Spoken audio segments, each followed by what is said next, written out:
Things look a little different today. I'm not in my car, I am home, and it is about 10 p.m. Class was at 10 a.m. Today was a little bit different, and I'll explain why right now. Today was different because I took my daughter with me. She was going to try Women Empowered for the very first time, and I wasn't sure if she was going to like it. You know, as a parent, you want your kids to enjoy things. You want them to like the things that you like, but of course, you don't want to pressure them into that. And so we had talked about it. I asked her if she was interested. I showed her a video. She said yes. And here we are months and months and probably even over a year later, and she says, yeah, I'll go. Let's try it.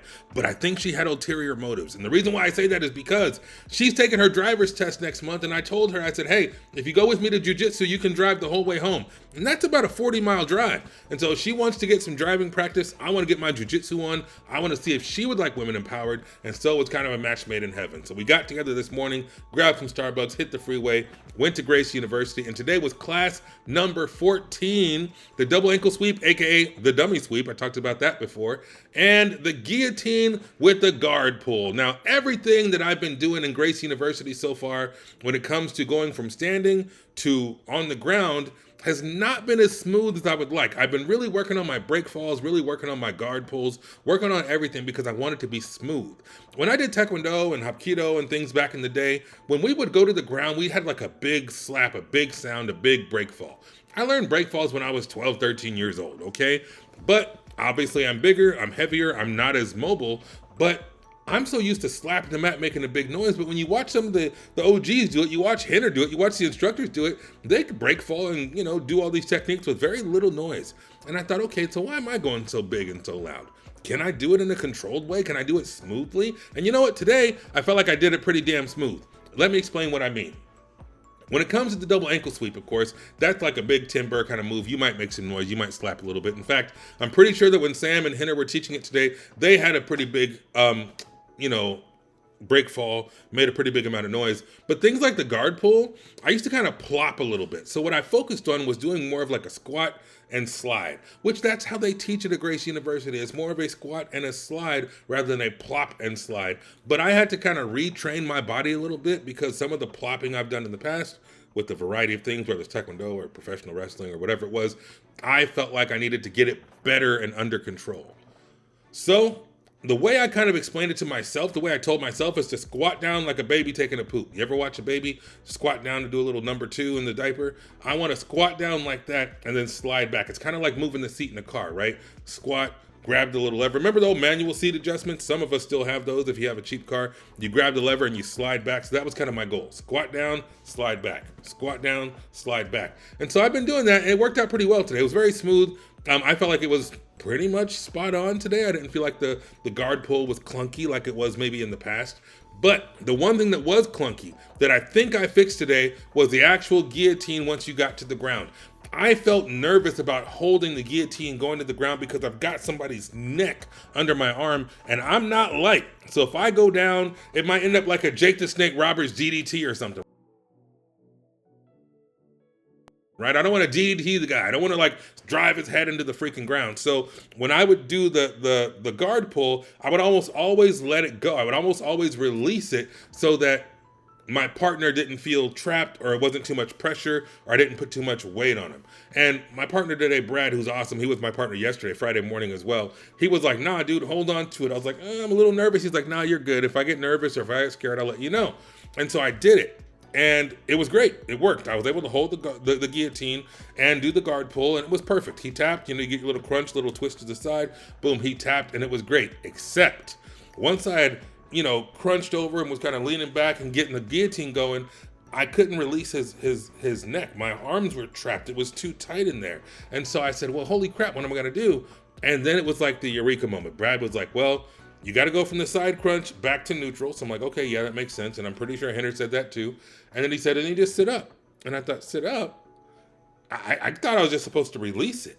But what happened is going from the side crunch, going to normal, like neutral, and sitting up. It's like an Undertaker, right? Dum. Now, looking to put the Undertaker away. Oh, Undertaker sets up.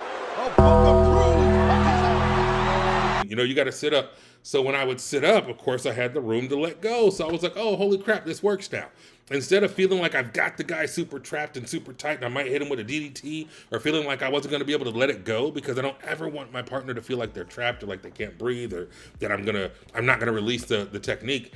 And so the sitting up part was like night and day eureka moment. So it was like, cool. I had the guillotine. I did my squat and slide, like moving the seat back, of course.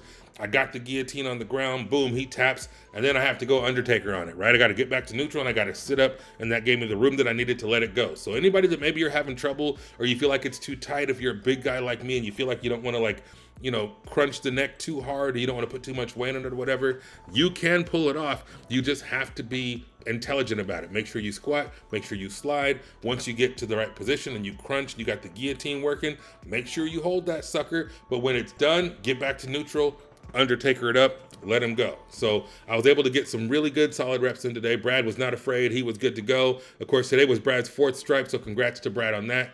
He's going to be taking the test here soon and moving on up to master cycle, so I'm excited for him. The other thing that we did, of course, was the double ankle sweep, which is great. We've done that before. You heard me talk about it in a previous video. I think it's over my head right now. We called it the dummy sweep at my old Keep Showing Up University. And of course, it's still just as good. The dummy sweep always works.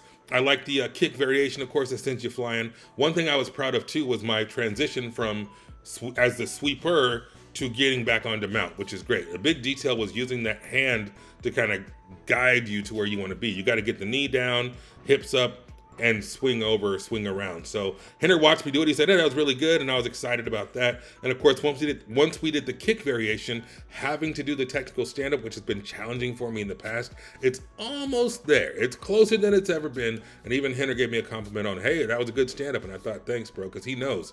I told him early on, like, I have to do the stand-up kind of in stages, but it's not multiple stages like it was before. It's like, it's almost one fluid motion now. Not quite, but it's almost there. So if I keep training, I keep getting that muscle memory, developing the muscles, if I can keep melting the old snowman, losing weight, I think it'll be pretty good here in the next couple of weeks. Other than that, my daughter liked Women Empowered. She seemed to really enjoy it. She had a big smile on her face. Of course, we took a picture with Henner, which you probably saw that already. If not, I'll probably place it on the screen. But yeah, that's pretty much it. So class number 14, double ankle sweep, AKA the dummy sweep. The guillotine with the guard pull was solid. My daughter did Women Empowered. She did a triangle today and a rear naked choke. So she's choking fools on her first day. That was awesome. And of course, Henner was cool. Henner was legit. We got a picture with him, and life is good. So if anybody has any questions about the technique, about Women Empowered, about anything that I talked about today, feel free to hit me up on social media at Chris Learns Jiu-Jitsu. Other than that, yeah, it's getting late, man. It was a long day. It was a long drive home with the daughter. She didn't do bad. She did great. It was just we took streets for most of it, so that was a long drive. We did stop for lunch. So that was nice. And had a little date night with my wife, so that was nice too. And it's 10 o'clock, man. It's 10 o'clock and 12 hours after the actual class, and I want to get this out so you guys can see it and enjoy it tomorrow. Yeah, I think that's it. So stay focused, stay positive, stay vigilant. See you tomorrow.